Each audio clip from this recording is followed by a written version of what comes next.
Dom Toretto. If you never would have gotten behind that wheel, I'd never be the man I am today. Hello and welcome to a new episode of Film Seizure at the Movies. I'm Jeff Arbuckle, co-host of the Film Seizure podcast that you can catch each Wednesday morning, and my solo show Monster Mondays that happens each Monday afternoon. You can catch both of those shows at filmseizure.com. Joining me for this discussion, this very furious discussion of the latest Fast and Furious movie, is one of my cohorts of the Film Seizure podcast. Co-host and cohort, Jason Oliver. Jason, how's it going? Hello. It's doing well. It's good to be back on At the Movies. I'm family. Well, you are family. It's nice to have you across the aisle again. And Jeff, before we start, game recognizes game. Shit, yeah, it does. Yeah. Shit, yeah, it does. So that's one of many cliches. You know what? This entire movie, you at one point, I'm just going to be upfront with this. Have we told them what we're talking about? Do we tell them? Yeah, the Fast X, the latest Fast and Furious movie. I did say that part. But yeah, Fast X.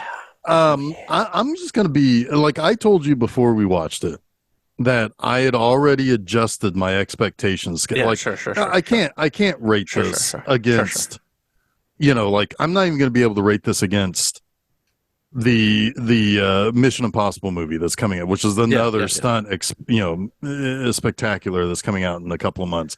There's no way. And certainly when you get into the later part of the year, when you have like the real serious movies, this isn't gonna, you can't compare them. No, you can't. And this is all right. So look, to talk about Fast X, Fast and Furious Part 10. The 11th movie in the franchise. Yes. To talk about this like objectively is impossible. It's impossible. Like if you want to know how the Fast X is, you're just gonna go see it. Like, well, yeah, and it's a built-in audience because you have a different criteria for what you want out of these movies, right? Like, I want a spectacle. I want silliness. I want to laugh, right? I wouldn't even say at this point that I watch these movies ironically, because I think these movies know exactly what they are at this point. That's what makes it great, I think. Yeah. I mean, because this movie, like, I was thinking about this earlier. I perused Rotten Tomatoes this morning. We saw this last night. So like I peruse Rotten Tomatoes. So what did the people who try to like sound smart say about Fast X? Oh, they hated it. Yeah, of course. And it's like like you could go through all of the tomatoes and see, it's like if you're already a fan, this is for you. This is, action to the nth degree, And then the splats were all like, well, they're not doing anything new. I mean, this is the 10th movie. That's kind of true. That is kind of true. I actually will give that a little bit of yeah, okay, that's true. But I have one thing about that I can combat that with. But I can as well, and it's a big thing. Sure, but the what I was kind of and I was thinking about it as I was kind of perusing this, and I was thinking, gone are the days of the Fast and Furious series needing to be serious or needing to do something important. The last time they really, really needed to do something important was for 7. When Paul Walker died. Yeah. That send-off was nice. Was the last time that they really had to nail something that wasn't just balls to the wall action. Yeah. And we watched all these movies. We watched the first 6 together in one day. Yes, we did. Came out just fine. But yes, but it's a long, long, long time since any individual movie naturally was trying to do something that means something. That could kind of be like, okay, I get what you're saying here. I get what the point is. So when you get to the 10th movie, and this is my big combat for, they're not doing anything new. No, they're doing the only thing you should be doing at this point, and that is they recognize what they are, they recognize their formula, and they've become self-aware. Yes. To the point that Yes. it's like they're having fun with themselves, and this is what I think makes this movie fantastic. Yes, most definitely. This is the first. I think this is truly the last movie. Kind of started to poke at it a little bit with the and invincibility Hobbs and Shaw bit. sort of did too. Yeah, Hobbs and Shaw did, and the last movie did with the invincibility bit, right? Sure. Like what is going on here? How can we survive all of these crazy things, right? Bringing some self-awareness to it. But this movie really took that to another level. And it did it, and it did it with Jason Momoa. Like everybody else played their character, played their role, but Jason Momoa was like a commentary on the entire franchise. And it was fucking hilarious and honestly just like a little bit genius. It really was. Absolutely. I mean, and it was his, from what I read, it was his choice to do it this way. I mean, to be this flamboyant character. Love it. That I mean, at one point I called him the Joker, you know, and it's like I called him Immortan Joker. Yeah, that was during the big action piece that looked like in Portugal. Yeah, it was like Mad Max to the max. Yeah. Yes. Well, and then like exactly, and it's like the dialogue is only there because movies have it. Like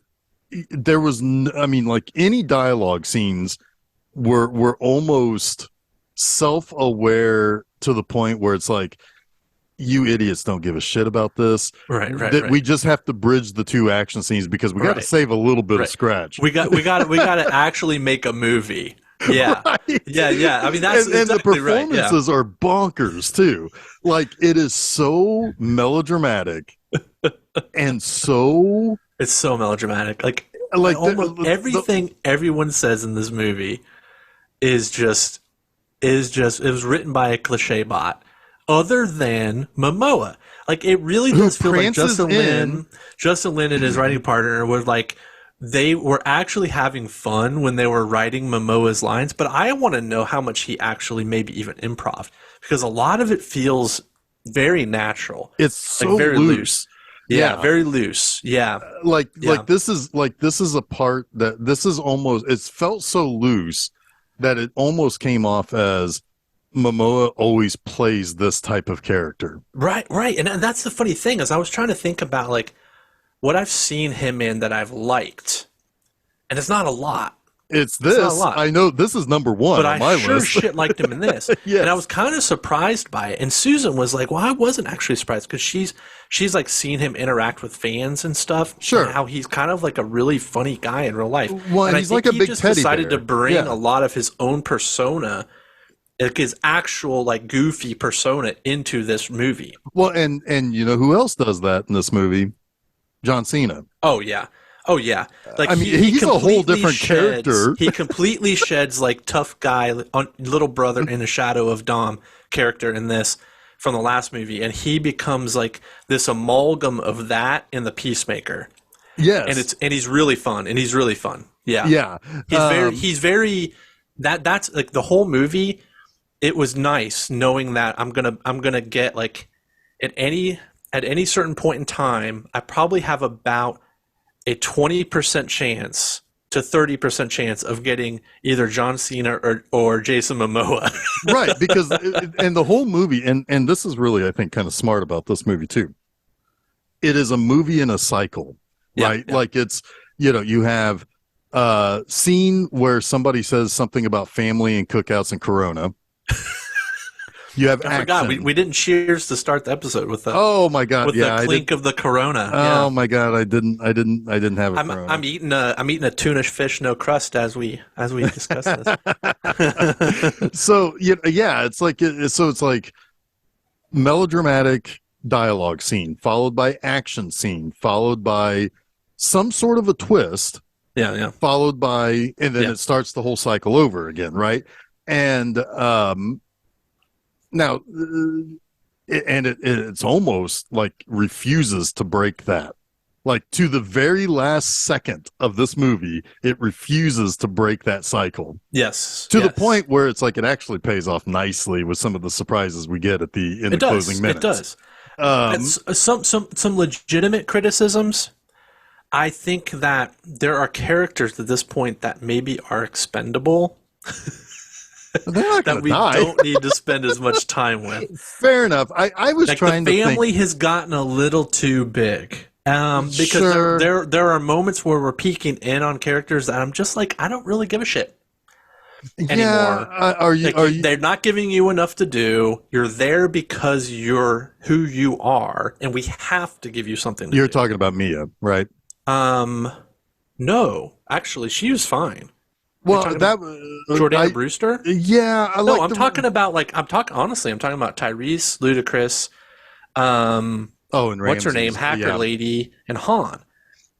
Guess what? I like those characters when they're written well. They were not given much to do that was interesting at all in this. And especially Han, who we just brought back. Give Han some cool shit to do, man. I feel as though, give Han some cool shit to do. I thought about that this morning too, because I was trying to figure out, I was like, okay, well, where's my pros and cons? And I was like, I had like 47 pros and I was like struggling with cons, right?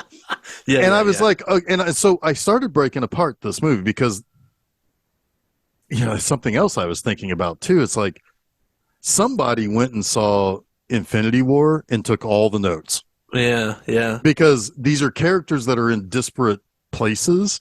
Well, they're all going to come back at some point. Exactly. I know. So even they're all working back together, but there are characters in this that you think die. I won't say who for save of spoiler, but they're going to come back. Right. Because nobody stays dead. And there are characters, I will also say, who are presumed dead that come back in this movie. So I mean, if you think there's that's still a spoiler, one more that I'm kind of then expecting. you haven't seen a Fast and the Furious movie, right? Well, yeah, because Michelle Rodriguez died at one point in one of these movies and came back. Yeah, right. And even had the great soap opera subplot of having amnesia. Susan was joking while we were rewatching Fast 9. Was that they're going to actually like resurrect Paul Walker, and it's going to be the zombie Fast and the Furious. Now, we joke about that. They could do it with CGI. They could do it. He's coming back. I think he's gonna. There's no way that they're not gonna because his brother's been interviewed about whether or not he had anything to do in these movies. Because he has a twin. That's right. Right. Yeah. And he said not yet. Here's the thing. I hope they do. You know why? Because I feel like every time they make a new movie, they have to come up. Brian becomes a bigger problem. Right. It's like he's just nebulously someplace else. Yeah. And we got to stop that. It becomes a bigger problem. Yep. Right. Yep. I mean, that's why you have Dom and you have Letty who are dealing with these like issues of do we need to get back into the game, or should we be more about like our family life? Meanwhile, you have Brian who's just like, fuck all y'all. I watch my kids. And that isn't enough of their decision making because they can't do anything with it, right? But there's a weird disconnect there, right? Yeah. Exactly, and that thematically there's a weird disconnect there. That was one of my lesser cons about this because I was like, they always have to explain away that he either do something where you actually see him, which they do intelligently bring him back into this movie using like footage from 5. But that's I wish they would do more of that in movies today, where they actually like incorporate footage from earlier movies. The whole opening sequence felt like an 80s movie. And I was like, I love this so much. Right. And it's like, wow, we just hopped back in time like 10 or 12 years from that Fast 5, and it's like, wow, this is great. And that's the crown jewel of the series. Oh, like, that's my if you're gonna pick a production a set piece from the franchise, that's everything the one. Everything in Brazil. Yeah. Yep. And so they so it's like that's one negative that I had. And I did think about like that what you were saying about like Ludacris and Tyrese and Han and Ramses, and it's like, Yeah. in some ways, there's a little bit of an arc there for the Tyrese character, but really, these were the characters that needed to go meet up with Jason Statham. Yes, because they were antagonistic the most. Well, we're gonna get.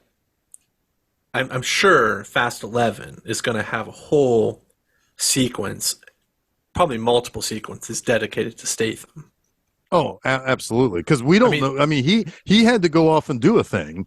He had to go off and do a thing, and we never. And because I thought for sure the mid-credit scene was going to be, oh, he's busting ass. Well, but that's not what we got. But we got something better. The most shocking of mid-credit scenes. Exactly. I mean, it truly is. Like, knowing the backstory, I'm not going to give it away. I'm not going to spoil this. Well, you can kind of spoil it because it's now news that that person's back. Maybe we have some people who. Okay, fair enough. Maybe I won't do it. I'm not going to do it. That's fair. I'm not going to do it. But I mean, that was pretty shocking. But my favorite moment of the whole experience was at the end of the actual movie. I'm not going to say who shows up either, but when they showed up, the dude behind us yelled, "What?" That was great. And that, my friends, is why I do love the theater experience, for that guy behind us. Well, because this is a movie legitimately shocked. This is a movie you need to watch in a theater. Yeah, and either the biggest screen or the best audio you can get, and watch it with a full audience like we did. What? But it's good. Like I liked how this movie worked. I liked that there were these huge action sequences that were just. There were 3 really big action sequences. Yeah. That just worked, and there were smaller action sequences sprinkled in between those as well. That were great. The opening the opening. Well, the opening was like some kind of a retconned. This series knows how to retcon a villain, man. The people who make this know comic and books. A hero. They just know how to retcon shit. Right. Like Han was retconned. That was probably the greatest retcon in all of movie history. Mm-hmm. Like fitting him into the 4th movie and then making it a prequel to 3. Yeah. I mean, are you geniuses, Justin Lin? Are you a genius, Justin Lin? Yeah, exactly. Well, the 4, 5, 6, that's a hell of a trilogy. It is. It's a great trilogy. And it kind of 7, 8, 9 is like, they're very forgettable. Some of these movies just kind of like, it's like NOS. They just kind of like evaporate and burn off in my brain. Yeah. And I don't really remember it that well. Well, I mean, I'll always remember the end of 7 because that was the send off. That was the send off for course. For Paul it was really nice. It was really nice. And that was, kind of a perfect way to end that. Yeah. But yeah, you're right. It's like 2, 8, 9. And it's kind of they kind of just fluttered away on. Yeah, for sure. This one I certainly would say. This one I don't think I can ever forget because of Momoa. Exactly. He's so memorable in every moment he's on screen. Like it is like I wish they would do like mid-level acting awards. Right? For like blockbuster awards. I guess because those are like MTV awards and shit like that. But sure. But man, I mean, there is something that he does in this movie that is honestly like hard. It's really hard to be this entertaining and this charismatic as a villain and not grow old. Yeah, and not get tiresome. Because every scene he came into, he did something different. Yeah, he was. Yeah. I mean, and because then it's like, oh, what's he gonna be next? Is he gonna be the flamboyant, painting the dead guy's toenails, or is he going to be the scary guy? And he stays dangerous, right? Exactly, right. And it's like it's. But none of it feels like none of it feels off center. Right. All of it feels like in the orbit of the character, right? Right. It's really well realized. He I can't say enough about it, honestly. Like he brought fucking A game to this movie. Yeah, Yeah. it's like, because I admit, it's like I've seen him like in Justice League and in Aquaman, and so, and he was a little boring. It didn't Yeah. feel like it fit him, even Yeah. though physically it fits him. But the way he reads his lines felt awkward. Yeah. Aqua word. Word. That's why I feel like he had some leeway here. Exactly. Like he was like, "Hey, I'll take your paycheck. In fact, I'll give you back a little bit of my paycheck if I can do X, Y, and Z." Yeah. And they're like, "Whatever." It really does feel like he made it his own for sure. Yes. Yeah. I mean, and he is far and away the best villain this series has ever seen. Exactly. And that right there is the reason why I think this movie stands above most of the movies in the franchise. Yeah, this because of him. This is top half for me. Yeah. Oh, Yeah, easily. yeah. Easily. I mean, it might be like my second favorite after 5. I would say it's at least 5 and 6 before we can even talk about this one for me. All right. Well, we do have to consider The Rock in 6, which is unbelievably ridiculous. Yeah, that's true. Yeah, That's true. But he's the most memorable villain. I mean, you can't deny that. Yeah, I mean, he had to come in after they brought in John Cena in the last one, who's getting to be a bigger and bigger star himself. Yeah. And he blows everybody out of the water. I mean, he blows all of the previous villains out of the water combined. Yeah. Yeah. And it's so interesting because I can't help but to think about these movies as if they are like comic books. Yeah. Because I mean, obviously, because like the team it's like in some weird sort of way, it comes across almost like an Avengers type of thing where it's like, absolutely, Vin Diesel is Iron Man. You put him in a car and he will do something, and it will be amazing and it will be a spectacle. It is totally unrealistic. I don't care. Like, this is a little bit comic book, a little bit James Bond, right? I mean, the man, destroys 2 helicopters that are tethered to his car in this movie, and then throws them at cars ahead of him. Then throws them at cars. And, I mean, it's amazing, and I don't care. I don't care. I really the laws don't of physics do not apply to these movies, and I don't care. The law of Neil quantum. deGrasse Tyson, fuck off. I don't want to hear your breakdown. I don't want to hear your bullshit. Yeah, I don't care. Things aren't even quantumly possible. No, in these movies, no, and they work, and I don't care. And it's just like sitting. I want it to be as bonkers as possible. Honestly, because if they can make it work on a movie screen, then it's believable enough for this stupid escape that I'm engaged in for the next 2 hours. Yep, exactly. Like, I don't keep ratcheting it up. It's like, now I do have a little bit of a concern going into the future, but I'll come to that here in a minute. Because it's a very universal thing lately. But the it's like I said, it's paced like a comic book. Even the dialogue scenes, even look like they're written as if some of the words are in a word bubble that are like underlined or or take down the bad guy. He's got to be stopped. Yeah, right. And it's like there's a cadence to, like, there's a whole scene with Alan Richson, who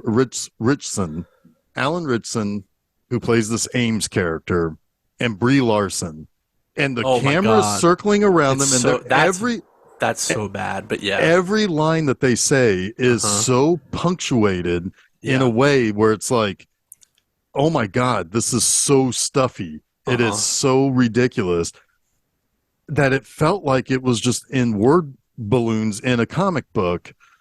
And it's like everything around them is sci-fi looking. Everything, like, it's shot in the way that a sci-fi channel movie is shot. It's acted horrifically. Oh, it's so bad. And yet I fucking loved it. It's so bad. Like, how does that work? All right. I don't know. I can't say I loved it. Those were the scenes that kind of took me out of it. where it's like, yes, I realize we need this to get from point A to point B, but oh my God, all I can do is make fun of this right now. Sure. And we've got Brie Larson on screen, who's an Oscar winner. who's an Oscar winner, who honestly puts in the worst performance of her life in this movie. Like, but to me, so bad in this. Yes, but I will also say that I don't know if I expect anything different from Fast and Furious. I don't think she knew how to have fun with this role. It could be. There was a brief moment. She felt really stiff in this movie. There was a brief moment when she meets up with Dom in the bar. Yes. That it's like, she's giving something physically that looks like that. There was something there. Yeah, that was a good scene. But man, she was hard. She was hard to watch at times. It was a role that anybody could have done, which is interestingly because she's she's the daughter of Mr. Nobody. Yeah. That anybody could have played. But but it's I mean, there's an instance of a character that like didn't really have anything to do here. Yeah. It's like it would be almost like, I mean, again, using Brie Larson and my other example, it would be like introducing her into Infinity War instead of Endgame. Yeah. It's like, what are you doing here now? We need you later. I just don't think. I think she embodies Ms. Marvel. She just, I don't know. She felt out of place. She felt uncomfortable in this role. Because she's the last person I would think of as to bring the proper machismo. Like Charlize Theron can bring it. Oh man, I mean, she's good. She's good. Yeah. Like, and she rocks that bowl cut. I don't know how. Yeah, kind of does. Yeah. I mean, she's good. She's a good, like. I don't even care that there is a time-wasting, knockdown, drag-out fight between her and Michelle Rodriguez. Dude, I looked at Susan. I was like, "Who are you rooting for?" She was like, she shrugged her shoulders. She's like, I don't care. I think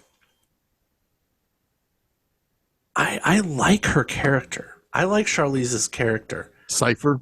Yeah, the Cypher, the cyber terrorist. And I think it's going to get more interesting on the next couple. I like it because how are they going? This is the question I have for Cypher and for the franchises. How are they going to possibly make her family?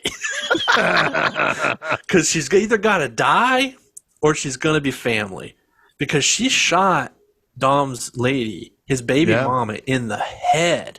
Yeah. How do you get over that one? Unless baby mama isn't really dead. You never know, man. You never know. They didn't show her brains come out of her head. Hey, it could be that she just shot off camera.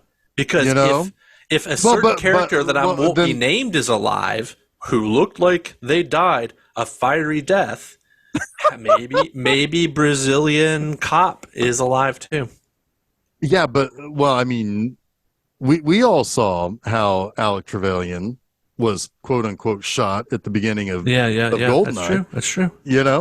And that's kind of like the charm of these movies at this point is how are they going to bring someone back? Yes. Because when they bring someone back, they make sure to explain it to you.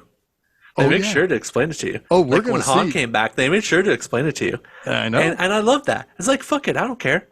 When Paul Walker comes back, they're going to make sure to explain it to you. No, they're not, because he's still alive. But anyway. Yeah. It's wild that the one guy who is dead in real life, who this series was made for. Yeah. Because it was his series.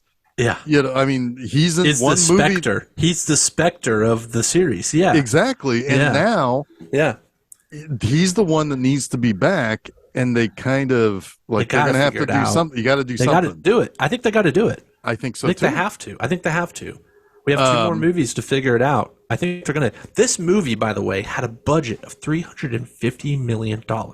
Well, it's going to make $1 billion easy. This is going to be maybe the #1 movie of the year. It could be. Because you can ship this overseas. I read some shit that Guardians 3 made all of Ant-Man's box office take in like 3 weeks or something like that, or 2 weeks. Yeah, probably. That's nuts, too. Ant-Man didn't quite succeed very well. I'm gonna do a thing. So I've seen 4 sequels this year. Okay. And I'm gonna rank them from bottom to top. Okay. Of most fun and combined with quality. Okay. And it's going to be controversial, I think, for some people. But I'm going to put Guardians 3 at the bottom of that list. Wow. That is controversial. That's controversial. I'm going to put Creed 3 third. I'm going to put this Fast X second. I'm going to put it above those 2 movies. I am. And for fun factor. For true fun factor. I'm putting it above those 2. And then John Wick 4 is my winner. Well, okay, but wait a minute. There's a 5th one that you haven't mentioned. What's the 5th one? What's the 5th one? Scream. What's the 5th one? Oh, that's 5th. That's at the bottom.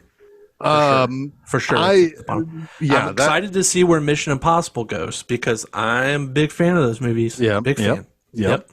That is very controversial, and I think that's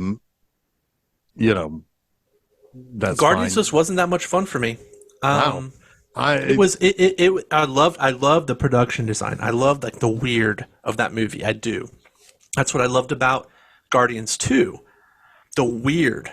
But man, it just nothing has captured the magic of the first one for me. Okay, that's fair. Other than the Christmas special. Love the Christmas special. Yeah. So I'll go ahead and give my grade for this movie. Yeah. But then I have my worries about the future. Yeah. So comparing this to the series again, I'm giving this an A-. Yeah. I can't argue with that. When it comes to the series, I don't know where it fits in the top 5. It's in the top 5 of this series. And that's high praise. Definitely. This will be infinitely rewatchable for me because of Momoa. It's like The Dark Knight. It's honestly I kind of like The Dark Knight is so watchable because of Heath Ledger, right? Yep. This is on a little bit on that level. I'm gonna say it. It is. Yeah. Yeah. Well, and hey, one of those 2 performances won an Oscar, so you may still get your. Never gonna happen, but. You never know, man. That's what I'm saying. There needs to be like a mid-tier award, because there ain't no way Momoa's getting nominated for anything for this. But it doesn't mean it isn't a fucking phenomenal performance, because it is. It is. It really is. I would say anybody who's a fan of Fast and Furious is already going to go see this movie. Of course. If you've only seen some Fast and Furious, but you like Jason Momoa, go see this movie. Absolutely go. It's probably the best Momoa you'll ever see. Possibly. It's great. Possibly. And we have at least one more movie with him. Yep. Yeah. So, spoiler alert. He lives. He lives. Well, even if he died, we could say we still have it. That's true. There's nothing better off in this series. That's absolutely right. So let me talk a little bit about my worry about the future here. Okay. All right. So earlier this year, at one point in time, Vin Diesel said every story deserves its good conclusion, right? And he intended on that being the 10th film. Right at the end of last year or right at the beginning of this year, it was decided, it should, it was, hey, can we at least get one more movie out of this?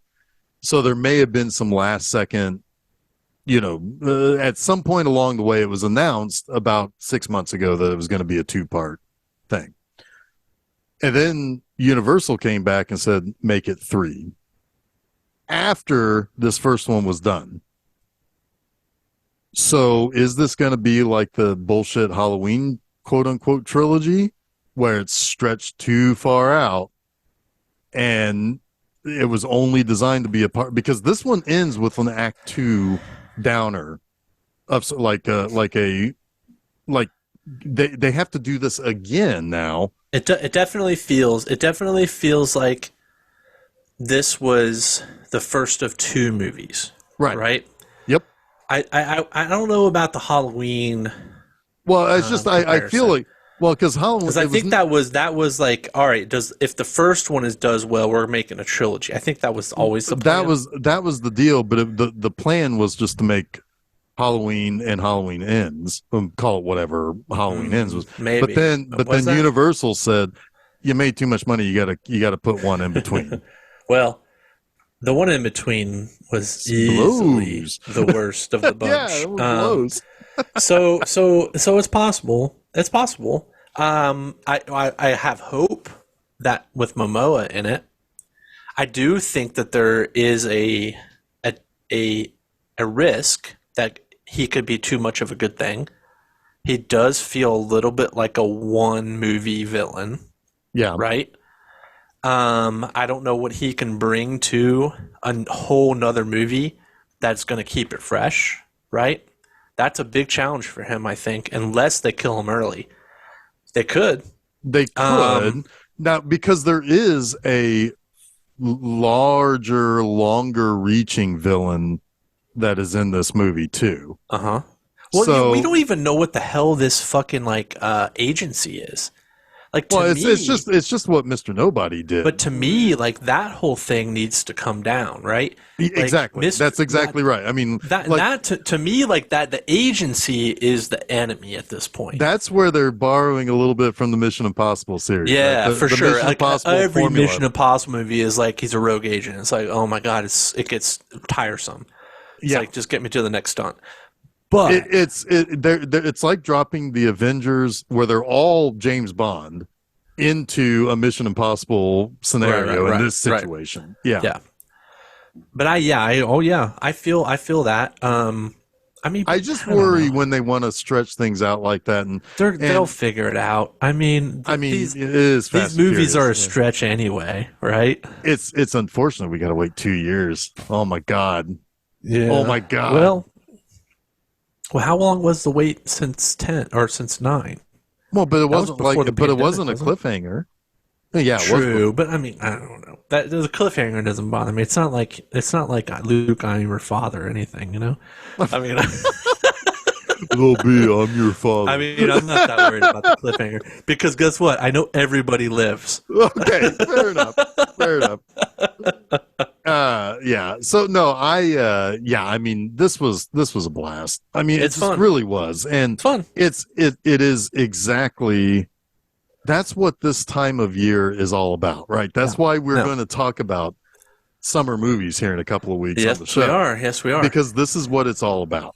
It's going into a darkened theater and just chilling and watching bonkers shit happen to your face. Yeah. And this is the spectacle of things. Exactly. Yep. And you're there with a whole bunch of other people who want the same thing. Spectacle filmmaking was not a thing until the late 70s. And we will talk a lot about that in our summer movies episode. We'll talk about that. I mean, there are some, I think, exceptions where you get like Cecil B. DeMille and stuff like that. Sure, but they were not quite like what Jaws ushered in. Nope. But yeah, I mean, fan of these movies or fan of Momoa, go see this, man. It is insane. It is I'm going to make the bold prediction it's going to be the biggest moneymaker of the year. Just because of the overseas, it can be so big. It has such mass appeal. Yeah. And they did. Oh, and the globetrotting in this movie, too. The globetrotting is great, and they did get a street race into it.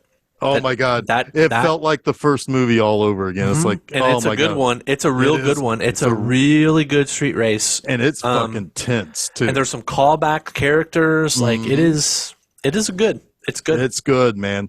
Mm-hmm. Yeah. So this is not a top 10 movie of the year, but this is a fantastic time at the movies. So it was one hell of a fun 2 hours at the movies. Yep. It's a hell of a fun 2 hours and 20 minutes. That's the other great thing is that this movie cooks so fast. Oh, like cooks. The ending came and I was like, oh, I guess we've been here for 2.5 hours. It moves, man. It moves. It really does. It really does. Yeah. I mean, it's getting the high rating, but that's just because it deserves it. It's fun. It's a fun it's movie. It's fun.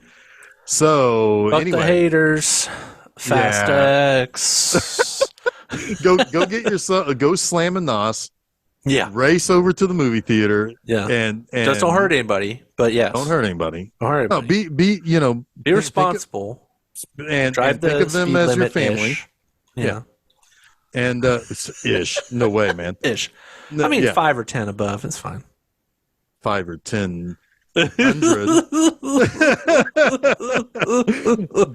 But yeah, this is a good time. This is always a good time to go see these movies. It's just fun. So indeed. I think with that we'll start to wrap things up. So yeah, do your wrap up. Thank you, Jason, for joining me in the At the Movies forum here. But don't forget to follow Film Seizure at Facebook, Twitter, and Instagram. And that way you can be made aware of all the new episodes of our various shows as they drop. You can also follow us at podcast providers like SoundCloud, Google, Apple Podcasts, TuneIn, Stitcher, Spotify, and Audible. You can also listen to the show on YouTube by subscribing there. And I'll be back next week with a special celebration of the original Star Wars trilogy and the 40th anniversary of Return of the Jedi.